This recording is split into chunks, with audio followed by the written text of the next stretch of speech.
আসসালামু আলাইকুম।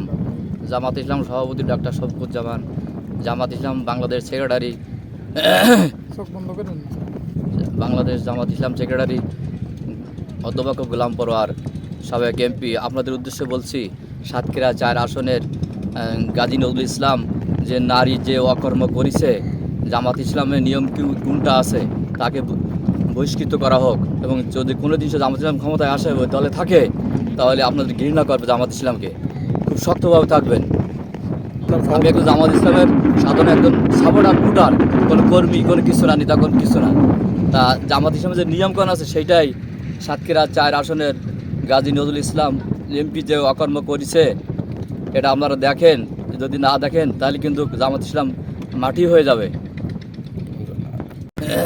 আমার বাড়ি সরাপুর, 8 নম্বর ইউনিয়ন, জেলা ডুঙ্গরিয়া, উপজেলা ডুঙ্গরিয়া, জেলা খুলনা।